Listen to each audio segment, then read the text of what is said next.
Arvika, do you have any doubt? Yes, sir. So most of them are saying that protozoan is very big and also saying that nucleus. So what was it, sir? Can you explain? We go through the class on that amoebeios. Okay. So first you have to know what is amoebeios. So this infection caused by Amoeba histolytica.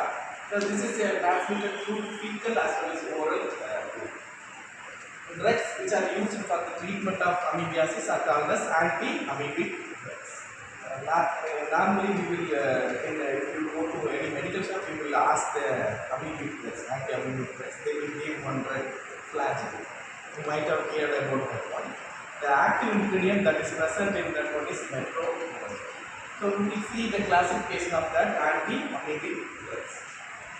Here we are classifying according to the structure and according to the action, that is tissue amoebicides and the luminal amoebicides. The tissue amoebicides means they are acting on both intestinal and extra-intestinal amoebiasis. That is, it will act on intestine as well as outside the intestine. The drugs which are used for the intestinal and the extra-intestinal amoebiasis are classified as nitroimidazole. Example will be metronidazole, tinidazole, secnidazole, arnidazole, and sapronidazole. Alkaloids are emetine and dehydroemetine. These are the drugs that are used for the both intestinal and extra-intestinal amoebiasis. Only for extra-intestinal amoebiasis, example will be chloroquine. This chloroquine is an anti-malarial drug that is also used for the treatment of amoebiasis. Next one is luminal amoebicide. The examples will be, they can be classified as amides, 8-hydroxyquinolines and antibiotics. Amide, the example will be diloxanate furoate and nitroxyzanide, and 8-hydroxyquinoline example will be iodoquinol and iodoquinol. The antibiotics example will be tetracycline. So this is the classification of anti-amoebic drug. We have to know the life cycle of this Amoeba histolytica. Usually children will be affected, most of the children will be affected with the, this amoebiasis. So first there will be ingestion of the cyst and the formation of protozoans, that this protozoans will penetrate the intestinal walls and there it will multiply. So multiplication of protozoans within the colon wall and systemic invasion. This is discarded in the feces. This is the life cycle of this Amoeba histolytica. Usually our anti-amoebic drugs will act by this following mechanism. For example, we are taking the metronidazole that will enter into the microorganism, the nitro group. If you see the structure of this metronidazole, it contains a nitro group.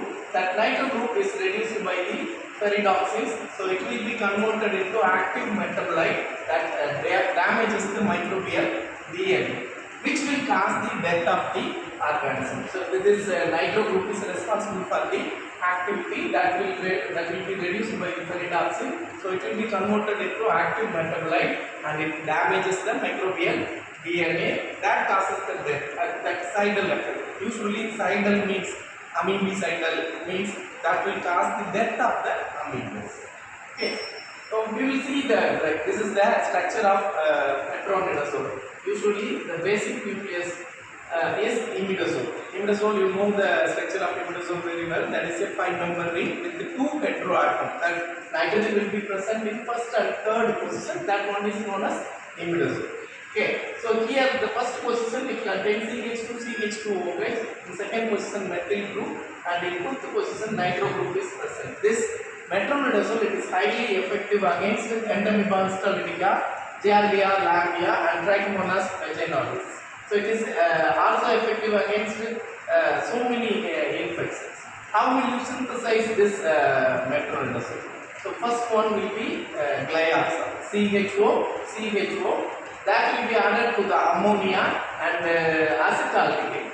What will happen? 3 molecules of water will be eliminated and it will cyclize to give the 2-methyl-imidazole. So this is followed by nitration. This 2-methyl-imidazole and nitration in presence of sulfuric acid, which will give the nitro group, nitro substitution in the 5th position.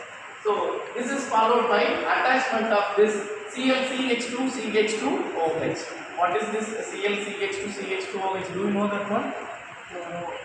Chloroethanol. So this chloroethanol will react with this hydrogen. The NH is present. This chloroethanol will react with this hydrogen.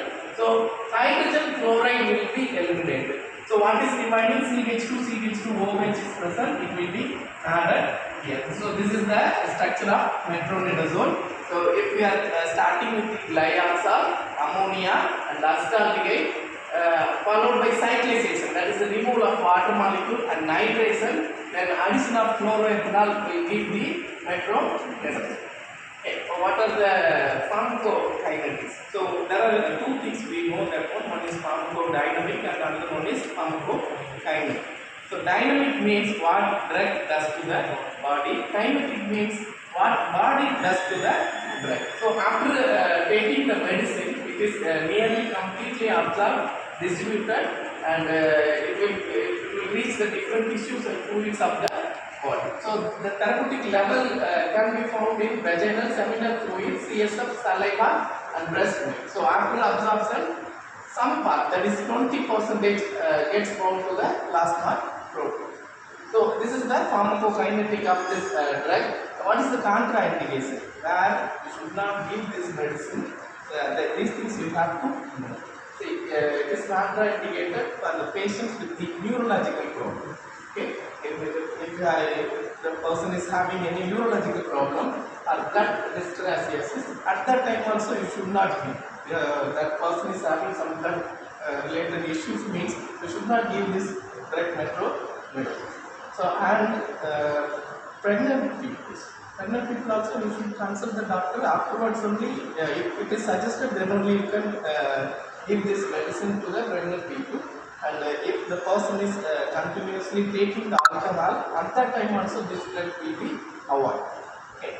And this is the adverse effects of this metronidazole. That is normally maximum drugs are having this adverse effect. That is nausea, tendency of vomiting. Okay. Then dryness of the mouth, metallic taste, headache, then abdominal cramps, dizziness, rashes, and seizures also. Sometimes if you are using for a long time, there may be possibility of the seizures also. So I hope I have answered your question.